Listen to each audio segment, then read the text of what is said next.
Hi hello అందరూ నమస్కారం అండి. Welcome back to Balaji tech hub. So మనం ప్రీవియస్ వీడియోలో మెమరీ మేనేజ్మెంట్ గురించి నేర్చుకున్నాం కదా. సో ఈ వీడియోలో వచ్చేసి మరొక బ్యూటిఫుల్ ఫ్యూచర్ గురించి నేర్చుకోబోతున్నాం. అదే rich library support. Okay, so ఈ రిచ్ లైబ్రరీ సపోర్ట్ అంటే ఏమిటి అని నేర్చుకునే ముందు మనం కొన్ని ప్రాబ్లమ్స్ ఏంటున్నాయి, సో ఎందుకు ఈ లైబ్రరీ సపోర్ట్ వచ్చింది అనే దాని గురించి మనం డిస్కస్ చేద్దాం. ముందుగా ప్రాబ్లమ్స్ వచ్చేసి కొన్ని ఎగ్జాంపుల్స్ రాసా, సో మనం అవి ఒక్కొక్కటి డిస్కస్ చేద్దాం. ఫస్ట్ ఆఫ్ ఆల్ మనం రెడీమేడ్ క్లాత్స్ అన్నాం. ఈ రెడీమేడ్ క్లాత్స్ రాకముందు మనకి ఏమేమి కష్టాలు ఉండేది. సపోజ్ మనం పంట పండించాలి అంటే దూది పంట పండించాలి కదా, కాటన్. తర్వాత ఆ దూది నుంచి మనం థ్రెడ్గా మార్చాలి. ఓకే, తర్వాత బట్టలు నేయాలి. ఓకే, బట్టలు నేసాక తర్వాత మనం దాన్ని ఏం చేస్తాము, డిజైన్ చేసి స్టిచ్చింగ్ చేసి తర్వాత మనం షాప్కి సేల్ చేస్తాం. సో అప్పుడు ఏం చేస్తాం, మనం వెళ్ళి షాప్కి వెళ్ళి సో పలానా సైజు ML XL అనే సైజ్ని మనం చూస్ చేసుకుని మనం రెడీమేడ్ బట్టలు కొంటున్నాం కదా. సో ఇక్కడ ఈ రెడీమేడ్ రాకముందు మనకి ఎన్ని ప్రాసెస్ ఉన్నాయి కదా, చాలా ప్రాసెస్ ఉండేది. సో దీనివల్ల ఏమవుతుంది, సో మనకి టైం ఎక్కువ తీసుకుంటుంది, కాంప్లెక్సిటీ చాలా కాంప్లెక్స్గా ఉంటుంది, ఎక్కువ ఎఫర్ట్ చేయాల్సి ఉంటుంది కదా. ఇంకొక ఎగ్జాంపుల్ చూద్దాం, మొబైల్ ఫోన్. సో మన దగ్గర స్మార్ట్ ఫోన్ లేదనుకోండి, ఒక చిన్న మొబైల్ ఉంది, దాంట్లో ఓన్లీ మనం ఫోన్ కాల్స్ మాత్రమే చేసుకోవచ్చు. Okay, so only phone call చేయడం వల్ల మనం మిగిలిన ఫ్యూచర్ని ఏమి యాక్సెస్ చేసుకోలేం చిన్న మొబైల్ అయితే. అదే మనం ఇప్పుడు అడ్వాన్స్డ్ స్మార్ట్ ఫోన్ని కొన్నామనుకోండి, సో మనం దాంట్లో కెమెరా యాక్సెస్ చేసుకోవచ్చు, తర్వాత ఇంటర్నెట్ యాక్సెస్ చేసుకోవచ్చు, GPS, తర్వాత మనం ఏదైనా గేమింగ్ యాప్ డౌన్లోడ్ చేసుకోవాలంటే డౌన్లోడ్ చేసుకుని గేమ్స్ ఆడుకోవచ్చు. సో ఇలా చాలా యాప్స్ మనం మొబైల్లో డౌన్లోడ్ చేసుకొని చూడొచ్చు కదా. నెక్స్ట్ ఎగ్జాంపుల్ వచ్చేసి టూల్ కిట్. సపోజ్ మనం ఒక అపార్ట్మెంట్ కడుతున్నాం అనుకోండి, ఆ అపార్ట్మెంట్లో ప్లంబర్ ఉంటాడు, ఎలక్ట్రీషియన్ ఉంటాడు. సో ఆయన దగ్గర ఓన్లీ ఒకటే టూల్, కన్సిడర్ ఏదైనా ఓన్లీ స్క్రూ డ్రైవర్ లేదంటే ఓన్లీ ఒకే హ్యామర్ ఉందనుకో, దాంతో పని అవుతుందా? అవ్వదు. సో ఏం చేయాలి, ఒక మల్టిపుల్ టూల్ కిట్ని తీసుకుంటాం అంతే కదా. సో రిచ్ టూల్ కిట్ తీసుకుంటాం అంటే దాంట్లో అన్ని అవైలబుల్ ఉంటాయి, స్క్రూ డ్రైవర్ ఉంటుంది, హ్యామర్ ఉంటుంది, స్పానర్, కట్టర్, తర్వాత ప్లేయర్స్, ఇట్లా ఎలక్ట్రీషియన్ కావాల్సిన అన్ని ఐటమ్స్ ఉంటాయి, ప్లంబర్ కావాల్సిన అన్ని ఐటమ్స్ ఉంటాయి, ఆల్ అవైలబుల్ టూల్స్ ఉంటాయి. ఓకే, నెక్స్ట్ వచ్చేసి కిచెన్ ఎగ్జాంపుల్, చాలా బ్యూటిఫుల్ ఎగ్జాంపుల్ అండి. సో ఇది వచ్చేసి మనం సపోజ్ ఒక వంట చేసుకొని తినాలనుకోండి. ఓకే, సో మన దగ్గర పాత్రలు లేవు, గ్యాస్ స్టవ్ లేవు, ఇంగ్రీడియంట్స్ లేవు, అన్నీ మనం స్క్రాచ్ నుంచి చేసుకోవాలి. మనమే పాత్రలు క్రియేట్ చేయాలి. ఓకే, తర్వాత పంటలు పండించాలి, తర్వాత గ్యాస్ స్టవ్ని మనమే తయారు చేయాలి, తర్వాత గ్యాస్ స్టవ్ని మనమే తయారు చేయాలి. సో ఇన్ని తయారు చేసుకుని వంట తినే లోపల మనం ఉంటామా? ఆబ్వియస్లీ. సో ఇది చాలా టైం టేకింగ్ ప్రాసెస్, చాలా ఎఫర్ట్ ఉంటుంది, కాంప్లెక్సిటీ ఎక్కువ. సో మరి దీని సొల్యూషన్ ఏంటి లేదా అంటే ఉంది, అదే రెడీమేడ్. సో మనం షాప్కి వెళ్ళి రెడీమేడ్ క్లాత్స్ కొనుక్కొని మనం డైరెక్ట్గా వేసుకోవచ్చు. అలాగే మొబైల్ షోరూమ్కి వెళ్ళి మనం మంచిగా అడ్వాన్స్డ్ మొబైల్ తీసుకొని మనకు కావాల్సిన ఫీచర్ని వాడుకోవచ్చు. ఓకే, టూల్ కిట్ అంటే అన్ని అవైలబుల్గా ఉన్న టూల్స్ని మనం తీసుకొని ఇక్కడ వాడుకుంటాం. కిచెన్ అంటే ఆబ్వియస్లీ మనకి మార్కెట్లో దొరికే మనకి కావాల్సిన ఐటమ్స్ అన్నీ కొనుక్కొని గ్యాస్ కానీ ఇంగ్రీడియంట్స్ కానీ వెజల్స్ కానీ అన్నీ కొనుక్కొని జస్ట్ ఒక హాఫ్ అన్ అవర్లో వంట చేసుకొని తినేస్తాం. సో ఏం అబ్జర్వ్ చేసాం, ఇక్కడ రెడీమేడ్గా అవైలబిలిటీ ఉండడం వల్ల మనకి తక్కువ టైంలో మనకి తక్కువ ఎఫర్ట్తో పని జరిగిపోతుంది, ఎలాంటి కాంప్లెక్స్ లేకుండా కదండి. సో దాన్నే మనం టెక్నికల్ పాయింట్ ఆఫ్ వ్యూలో మాట్లాడితే రిచ్ లైబ్రరీ సపోర్ట్. అందుకే సి లాంగ్వేజ్ అనేది ఏ వెరీ బ్యూటిఫుల్ ఫ్యూచర్ని ప్రొవైడ్ చేస్తుంది, అదే రిచ్ లైబ్రరీ సపోర్ట్. సో ఇప్పుడు రిచ్ లైబ్రరీ సపోర్ట్ అంటే ఏంటి అని మనం టెక్నికల్ పాయింట్ ఆఫ్ వ్యూలో మాట్లాడదాం. So first of all rich library అంటే ఏంటి? సో సింపుల్ అండి, రిచ్ లైబ్రరీ అంటే అన్ని సోర్సెస్ అవైలబుల్గా ఉండడం, అంటే రెడీమేడ్ ఐటమ్స్ అవైలబుల్లో ఉండడం, అంటే ముందుగానే తయారు చేసి ఉంచిన ఐటమ్స్ని మనం ఉపయోగించుకోవడం. ఓకే. సో మనం టెక్నికల్ పాయింట్ ఆఫ్ వ్యూలో మాట్లాడితే రిచ్ లైబ్రరీ అంటే it provides a large collection of, మీరు ఈ పాయింట్ని క్లియర్గా అర్థం చేసుకోవాలండి. A large collection of pre defined functions which helps programmers to perform A task easily without writing from the scratch. Okay. So మనం అన్ని స్క్రాచ్ నుంచి చేసి దాన్ని మనం వాడుకోవాలంటే చాలా ఇబ్బంది అవుతుంది. సో అందుకే మనకి ముందుగానే ప్రీ డిఫైన్డ్ ఫంక్షన్స్ అనేది అవైలబిలిటీలో ఉంది, అంటే రెడీమేడ్. ఓకే. సో ఇప్పుడు ఏమవుతుంది, మనకు కొంచెం ఎఫర్ట్ తక్కువ, టైం తక్కువ, మనం జస్ట్ దాన్ని తీసుకొని యూటిలైజ్ చేసుకుంటాం, అంతే కదా. సో అలాంటి ప్రీ డిఫైన్డ్ ఫంక్షన్స్ మనకి సి లాంగ్వేజ్లో ఏమున్నాయో చూద్దాం. ముందుగా ఇక్కడ నేను కొన్ని పాయింట్స్ రాశాను. ఒకటి వచ్చేసి stdio.h అంటే standard input output header file. So దీంట్లో మనం ప్రింట్ఎఫ్ ఫంక్షన్ని అలాగే స్కాన్ఎఫ్ ఫంక్షన్ని వాడుకోవచ్చు. అంటే ప్రింట్ఎఫ్ ఫంక్షన్ని మనం ఇప్పుడు కన్సోల్ మీద ఏదైనా ప్రింట్ చేసి చూపించాలనుకోండి, ఈ ఫంక్షన్ వాడుకుంటాం, అంతే కదండి. సో మనం మళ్ళీ ఈ ప్రింట్ఎఫ్ అనే ఫంక్షన్ని మళ్ళీ మనం స్క్రాచ్ నుంచి అయితే రాయం, ఆల్రెడీ అవైలబిలిటీ ఉంది, మనం డైరెక్ట్ తీసుకుంటాం, రాసేస్తాం.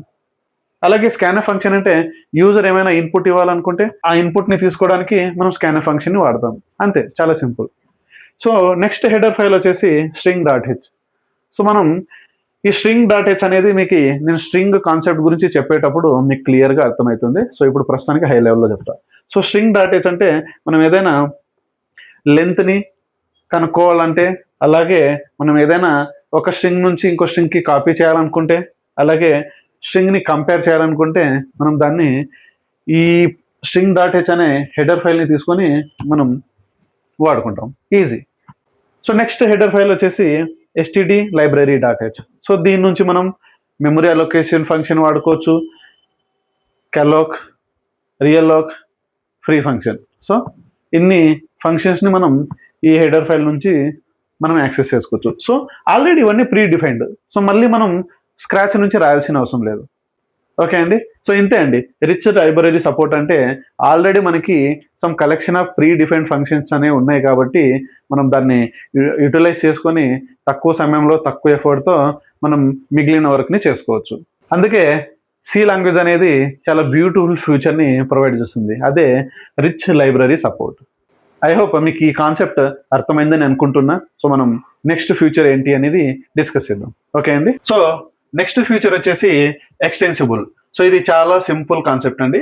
సో ఎక్స్టెన్సిబుల్ అంటే ఏంటి అని మనం ముందుగా ఈ డెఫినేషన్ ద్వారా తెలుసుకుందాం, తర్వాత మనం ఇక్కడ కొన్ని రాసిన రియల్ లైఫ్ ఎగ్జాంపుల్తో ఇంకా క్లియర్గా అర్థం చేసుకుందాం, ఓకే. సో ఎక్స్టెన్సిబుల్ అంటే C programs are extensible allowing new user defined functions or modules to be added to an existing program without modifying or disturbing the existing code, making the program flexible, maintainable and scalable. అంటే ఏమంటున్నాడంటే మనం ఇప్పుడు real life ఎగ్జాంపుల్తో compare చేస్తాం, తర్వాత మనం technical ఎగ్జాంపుల్తో కూడా compare చేసుకుందాం. Suppose ఇక్కడ ఒక ఎగ్జాంపుల్ తీసుకుంటే కార్.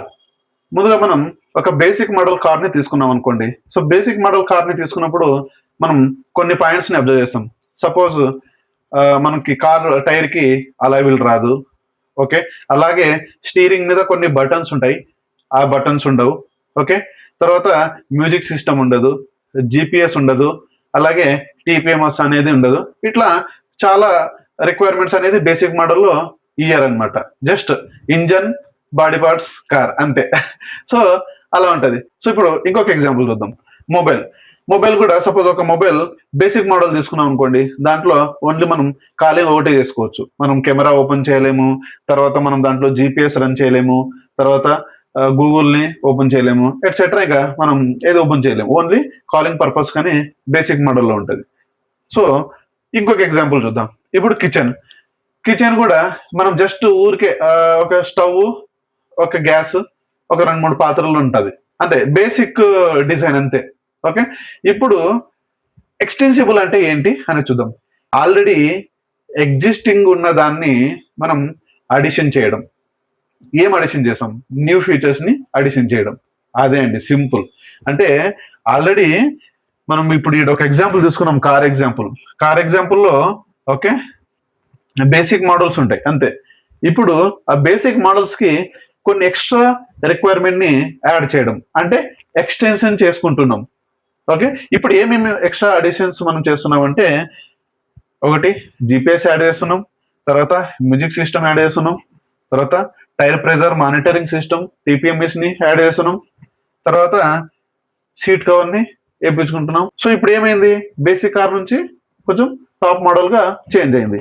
ఎందుకు, మనం ఫీచర్స్ ని యాడ్ చేసాం కాబట్టి. ఓకే, సో నెక్స్ట్ ఎగ్జాంపుల్ తీసుకుంటే మొబైల్లో కూడా అంతే. మనకు ముందుగా ఓన్లీ కాలింగ్ పర్పస్ ఒకటే ఉండేది. ఇప్పుడు ఏం చేసాం, మనం ఒక స్మార్ట్ ఫోన్ కొంటాం. సో ఆ స్మార్ట్ ఫోన్ లో అన్ని వాట్సాప్, గూగుల్, కెమెరా, జిపిఎస్ అన్ని ఎనేబుల్ అవుతాయి. అంటే ఎక్స్టెన్షన్ చేసుకున్నాం.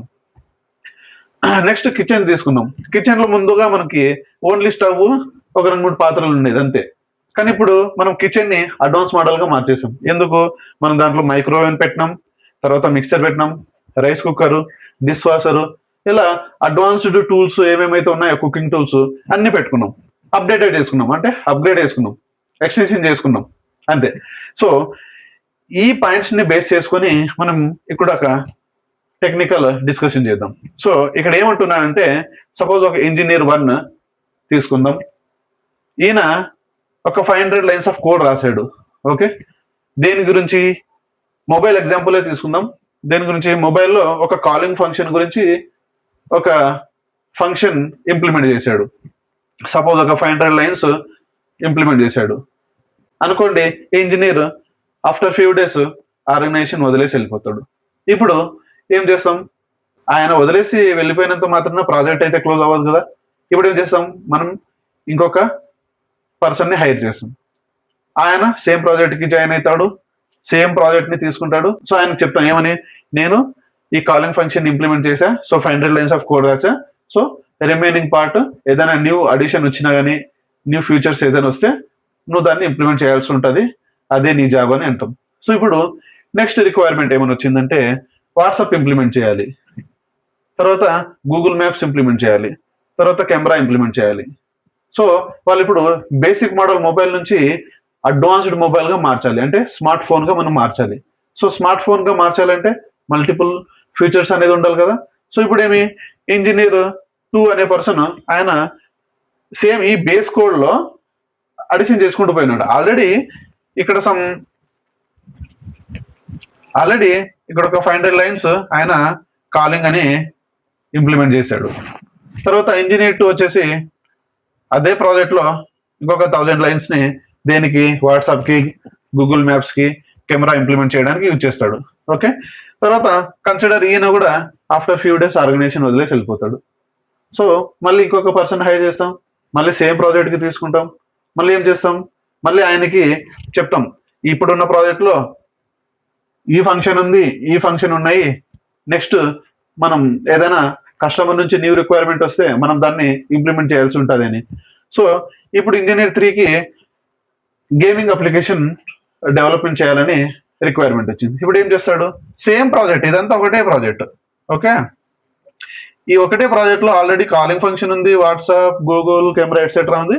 ఇప్పుడు ఇంజనీర్ 3 వచ్చేసి ఇంకొక 1500 లైన్స్ గూగుల్ మ్యాప్స్ ఇంప్లిమెంట్ చేయడానికి రాస్తాడు. అంటే మనం ఏం చేస్తున్నాం, మనం ఏది స్క్రాచ్ నుంచి రాయట్లేదు, ఆల్రెడీ కొన్ని ఎగ్జిస్టింగ్ లైన్స్ ఆఫ్ కోడ్ ఉంది, దాన్ని మనం అడిషన్ చేసుకుంటూ పోతున్నాం.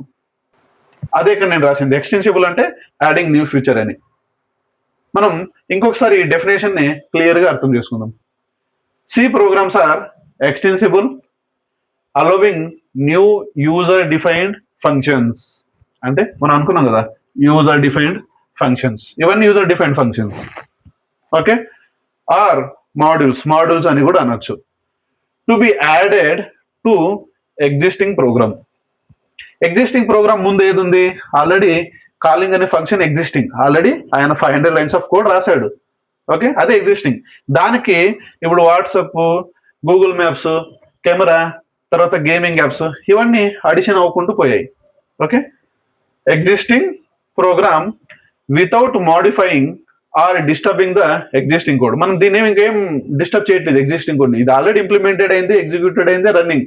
ఇప్పుడు కొత్త అప్లికేషన్స్ ని మనం డెవలప్ చేసాం. Okay, making the program flexible, maintainable and scalable. Okay, చాలా ఫ్లెక్సిబిలిటీగా ఉంటుంది. ఓకే, అంటే మనం ఎప్పుడు కావాలన్నా అప్పుడు మనం ఏ ఫీచర్ని యాడ్ చేసుకోవాలన్నా యాడ్ చేసేసుకోవచ్చు. ఓకే, తర్వాత మెయింటైనబుల్ అంటే సపోజ్ మనకి ఇక్కడ ఏదైనా యాప్ రెస్పాండ్ కావట్లేదు అనుకోండి, మనం ఏం చేస్తాం, ఏదైనా స్మాల్ ఇష్యూస్ ఉంటే దాన్ని ఫిక్స్ చేస్తాం. అంటే ఫిక్స్ ఈజీలీ, అంటే మెయింటైనబుల్ చాలా ఈజీగా ఉంటుంది. ఓకే, దాంట్లో డిఫికల్టీస్ అంటే ఏముండదు, మనం ఆ వేలో డిజైన్ చేసి ఉంటాం. తర్వాత స్కేలబుల్.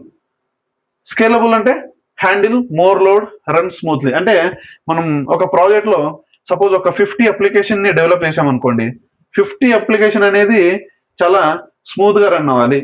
ఓకే, ఈ కంప్లీట్ లోడ్ని హ్యాండిల్ చేయాలి. అంతేగాని ఇప్పుడు నా దగ్గర 50 యాప్స్ ఉన్నాయి, నేను రన్ చేయను, నా వల్ల అవ్వదు అని అంటే అప్పుడు మనం దాన్ని స్మార్ట్ ఫోన్ అని ఎందుకు అంటాం, మనం స్కేలబిలిటీ లేదు అంటాం. అంతే కదా. సో స్కేలబిలిటీ అంటే అదే, handles more load, run smoothly. ఎన్ని యాప్స్ ఉన్నా కూడా దాన్ని చాలా కేర్ఫుల్గా హ్యాండిల్ చేయాలి. ఓకే అండి, ఐ హోప్ మీకు ఇప్పుడు ఎక్స్టెన్సిబుల్ అంటే ఏంటి అని క్లియర్గా అర్థమైంది అనుకుంటున్నా. ఓకే, సింపుల్ అండి, మనకు ఆల్రెడీ ఎగ్జిస్టింగ్ కోడ్ ఉంటుంది, దాన్ని మనం అడిషన్ చేసుకుంటూ పోతున్నాం, దాన్నే ఎక్స్టెన్సిబుల్ అంటున్నాం. ఓకే అండి, సో ఐ హోప్ మీకు ఈ కాన్సెప్ట్ క్లియర్గా అర్థమైందని అనుకుంటున్నా. సో మనం ఈ వీడియోలో మనం 2 పాయింట్స్ గురించి నేర్చుకున్నాం. ఒకటి రిచ్ లైబ్రరీ సపోర్ట్, ఇంకోటి ఎక్స్టెన్సిబుల్. ఓకే అండి, సో మనం మిగిలిన ఫీచర్స్ని నెక్స్ట్ వీడియోలో కవర్ చేద్దాం. అంతవరకు please like, share, subscribe and support to my channel. Until then, thank you, bye.